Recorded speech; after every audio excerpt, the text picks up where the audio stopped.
Hi, my name is Carissa Schumacher, and I am going to be starting nursing school in 14 days. Hi, Carissa. So are you scared? Well, I think right now it's kind of hard for me to be scared because, I've waited so long to get the opportunity to get accepted to a great nursing program. So I've been so excited, and then everything started changing in the world, and that also included the way I was going to start going to school. So all summer we've been in communication with our teachers and the program, people who are running the program, and it's been decided that our entire summer course will be online. And I think the only thing that's hard for me is they did cancel our clinicals for this summer rotation. So it's kind of hard for me to think about what it's really going to be like, because I'm going to be a virtual nursing student for the first couple months that I'm in the program. So I'm still trying to be excited, even though it's going to be something different. Am I scared? I don't know. I don't think I can really determine if I'm scared because I just don't really know. How many years have you worked to get into nursing school? Let's see. So I graduated in 2015. So I would say it's been just about 5 years that I've worked and actually got accepted into nursing school. I knew in high school that I wanted to be a nurse. I started my college career and I realized that it takes a lot of hard work and dedication. And I did go through a lot of denial of that it was going to be something that I could just do, that I wouldn't get rejected, or, it wasn't going to require that much hard work. And then I quickly found out that it requires a tremendous amount of work and dedication. And so even after, I tried to get into nursing programs and I still wasn't getting into them, I just knew no matter what, I was going to figure out a way to get into a nursing program. So last December, 2019, I graduated with a degree, a bachelor in science, specifically like human services. And then I reapplied to the nursing program at the University of Northern Colorado and got accepted to start their second degree program starting in the summer of 2020. So you're not new to healthcare. You've had experience being a CNA. Yep. And you've worked for agencies that did healthcare. Yes. But this is all new. This is uncharted territory. Are you and your friends talking about how different nursing is going to be and different expectations? Yeah, and I think, something that I've talked about with my friends who, I briefly got to connect with some people who are actually going to be going into the program with me, which is nice.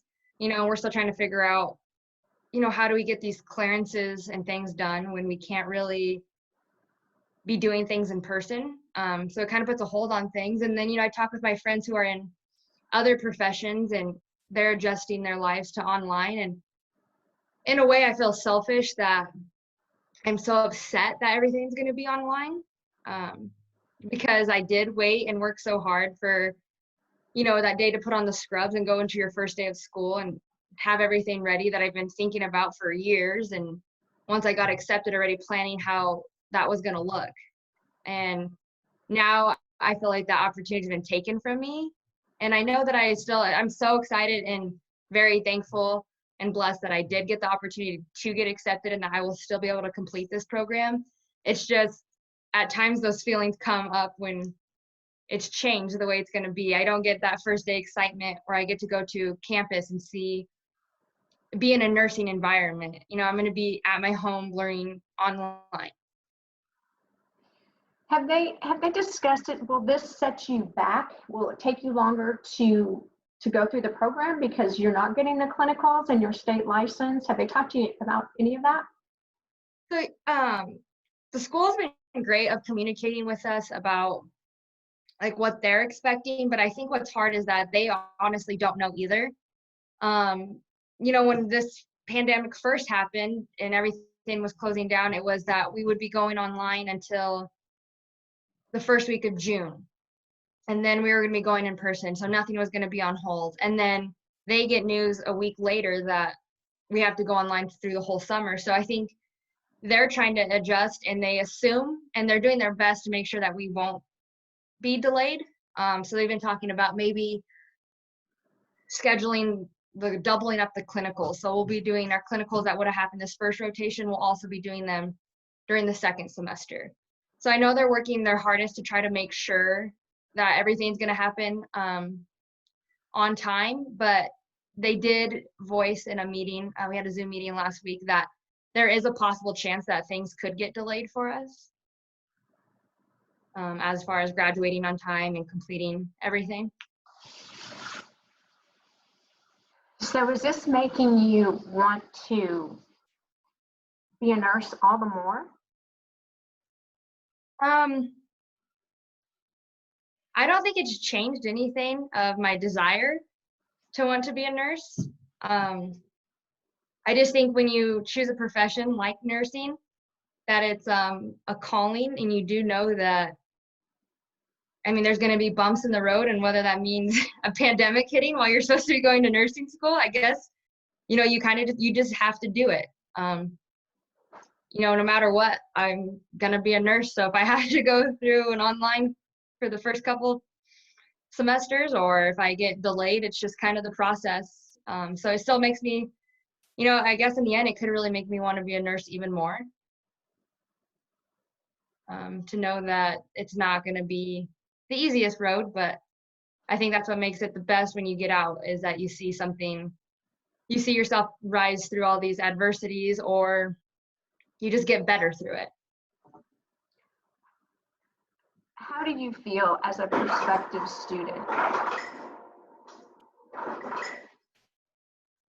when you hear about some people in healthcare maybe not having all the PPE that they need? I think that's what obviously, makes it scary.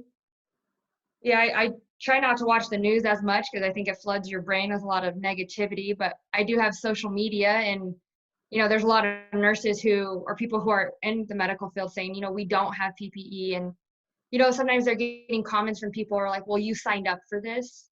And then there's some people who are on social media saying, I signed up to take care of people, but with the thought that I would have protective gear to make sure that I could do my job safely. So I think it is a little bit of a concern as a prospective nursing student to know that there is an issue, that there isn't enough protection for people who are going in to risk their lives to make sure that they can try to keep someone else alive. So I think it does worry me, but I also know that I would still walk into that hospital, walk into that doctor's office to help someone, even knowing that I might not have what I need to keep myself safe. How do you think this is going to change the way healthcare is provided in Colorado or the United States or rural communities even?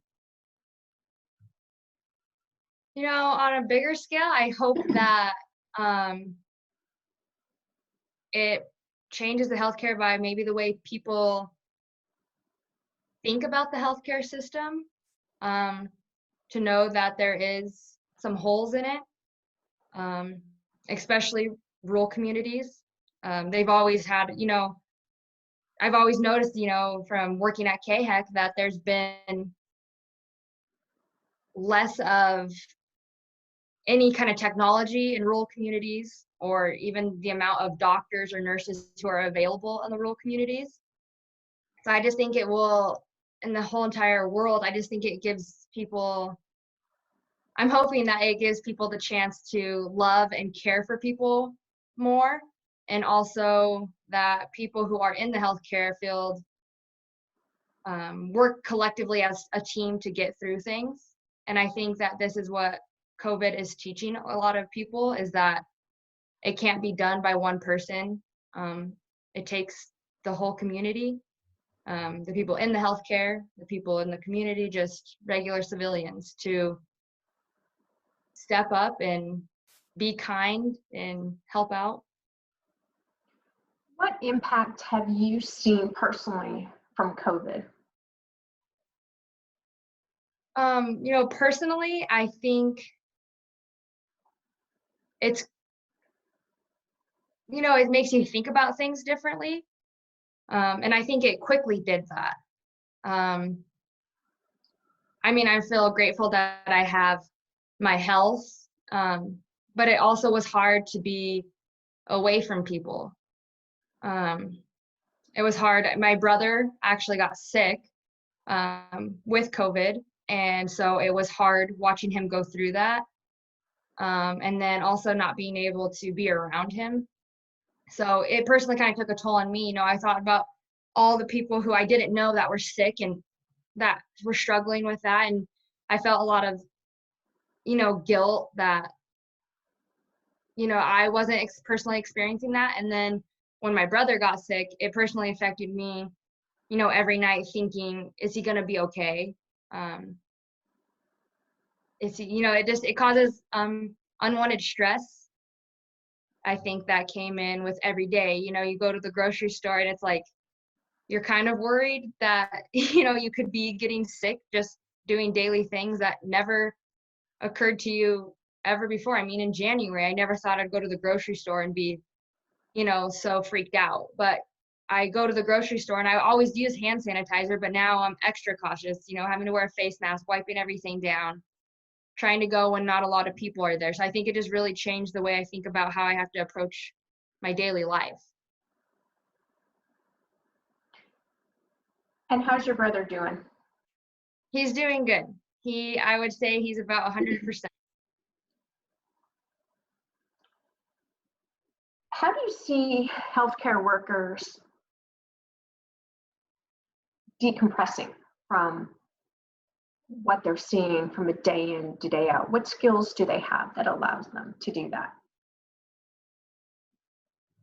I think the skills that healthcare workers have is that even before this, they are dealing with difficult things every day, and that people always have laughter and kindness within inside them. And so I think being able to find some humor or someone just to talk to that's not about what's going on in the world, just something funny, or just having people to talk to and laugh, I think just helps healthcare workers decompress and know that there's people struggling, but you can always laugh, you can always smile. That's something that you can always have, even if you can't, be right there with somebody. You can call somebody, you can FaceTime somebody, and you can always have a good laugh. What do you tell your parents when they ask you, why are you being a nurse? And have they shared concerns with you about that chosen course? Yeah, my parents have always been very supportive of me wanting to be a nurse. Even now, during this pandemic, my parents still, I know deep down that they do have concerns, because, who wouldn't if their child wanted to do something that was kind of scary sometimes?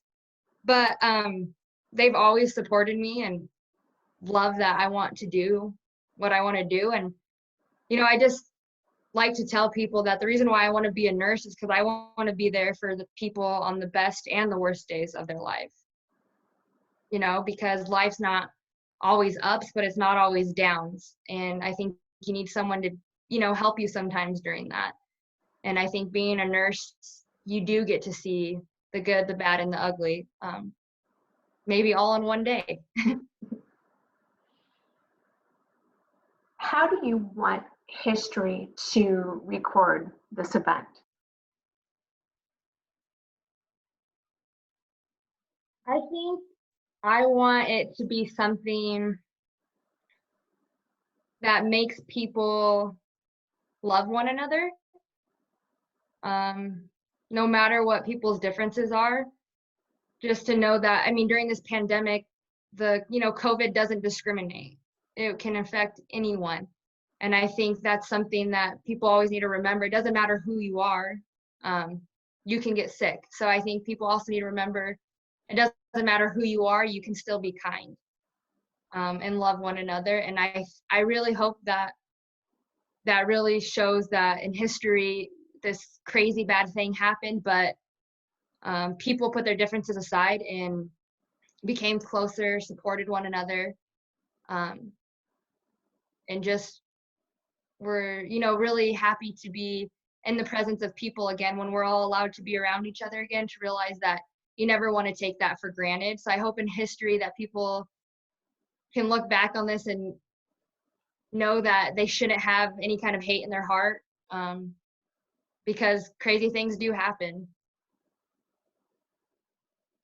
So you've been quarantined for 2 months? Yeah, it could be, yeah, around 2 months. 2 months. Have you learned anything about yourself that you didn't know before? I don't like being alone as much as I thought I did. I also learned that having a schedule was something that I was very stuck to. I'm someone that really has to have my day laid out. I like things to be, kind of by the book. And during this quarantine, when this happened, it kind of flipped everything.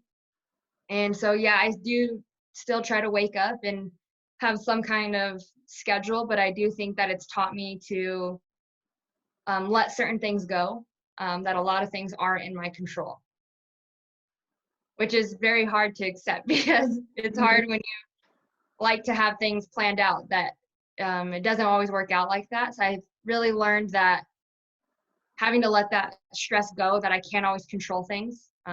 It's taught me a lot about myself because it's not easy to do.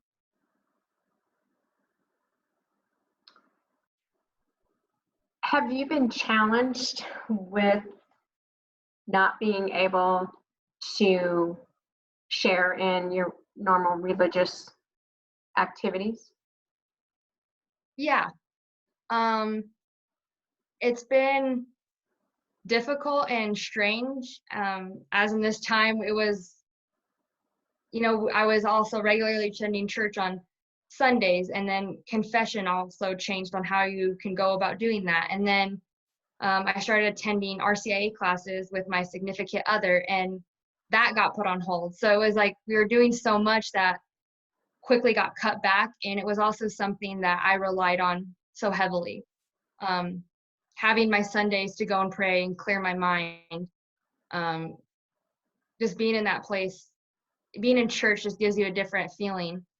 So it was always good to go on Sunday and pray. And, we have virtual church that we're able to watch, but it's different from being in a church where you feel at peace. And so I also think it's helped that, Zoom and FaceTime, everything like that's great because we can still participate in certain religious activities with other people in our religious community through Zoom.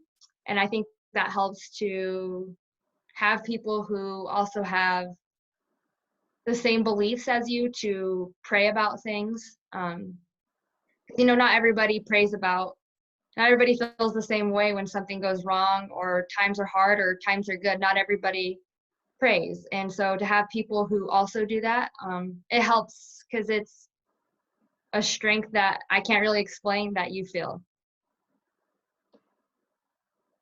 So this weekend is Mother's Day. How are you going to celebrate this Mother's Day differently than you have in the past?